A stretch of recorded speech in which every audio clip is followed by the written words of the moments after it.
Welcome back to my channel রত্নাতি জীবনে সবাইকে স্বাগত। প্রতিনিয়ত আজকে হাজির হয়েছি একটা ব্লগ ভিডিও নিয়ে, ছোট্ট ব্লগ ভিডিও নিয়ে।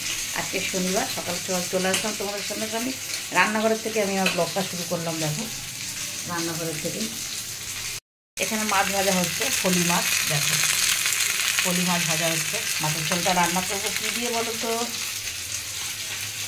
পেঁপে আর আলু দিয়ে। পেঁপে আর আলু দিয়ে মাছের ঝোলটা রান্না করবো। ওয়েদারটা আজকে ভালো, গুমোট আছে তো, ভীষণ ভীষণ গুমোট আছে। মাঝে মাঝে বৃষ্টি হচ্ছে, মাঝে মাঝে হালকা একটু রোদ হচ্ছে। রোদ সেরকম একটা না, মেঘলা ওয়েদার, কিন্তু ভীষণ গুমোট, গরম লাগছে, অস্বস্তি।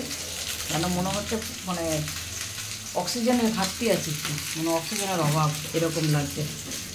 খুব কষ্ট হচ্ছে থেকে থেকে। মাছগুলো হয়ে গেছে, মাছগুলো তুলে নিই, মাছগুলো তুলে নিই। ভাজা হয়ে গেছে।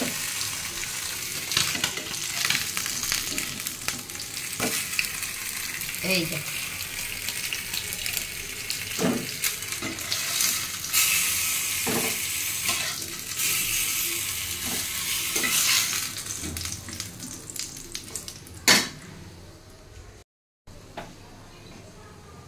দেখো এখানে কালো জিরা একটু রাঁধুনি ফোড়ন দিয়ে দিলাম। একটু ফোড়নটা ভাজা ভাজা হোক।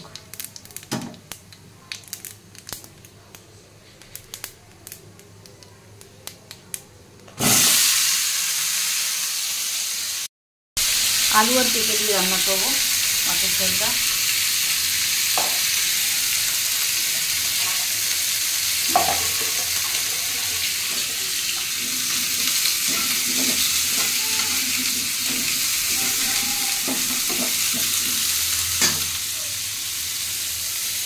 এই সমস্ত ওয়েদার না, যদিও গুমোটটা আছে, ঘোরার পক্ষে খুব ভালো।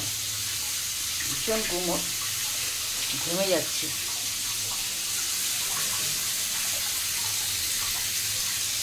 সেরে নি, হ্যাঁ রান্নাটা সেরে নি। এখানে একটুখানি জিরের গুঁড়ো আর একটুখানি আদা গ্রেট করে দিয়েছি, এটা একটু দিয়ে দিলাম। এখন এটা ভালো মতো কষাতে হবে। কোথায় থাকুক, গ্যাসটাকে একদম মিডিয়ামে করে দিলাম। বেশি বাড়িয়ে দিলে না পুড়ে যাবে ফোড়নটা। কোথায় থাক, এগুলো সব ইয়ে করে নিই।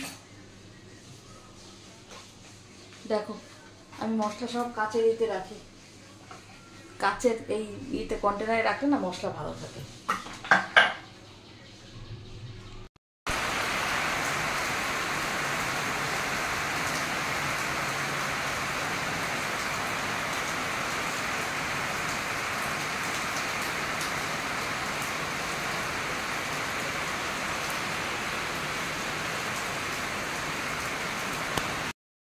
দেখেছো কি বৃষ্টি করছে?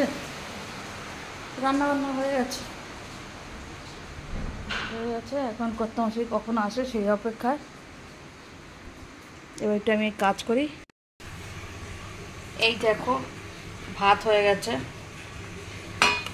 আর এই দেখো মাছের ঝোল।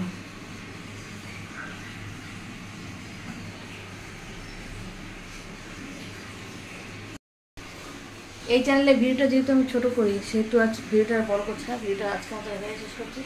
আবার আগামীকাল একটা নতুন ভিডিওর সাথে হাজির হবো। ভিডিওগুলো কেমন লাগছে, ভালো লাগলে কমেন্ট, শেয়ার, লাইক অবশ্যই করবে, আর আমার পাশে থাকবে। টাটা, ভালো থেকো। ওখানে কল ছেড়েছি বাথরুমে, সে কলের আওয়াজটা হচ্ছে। টাটা।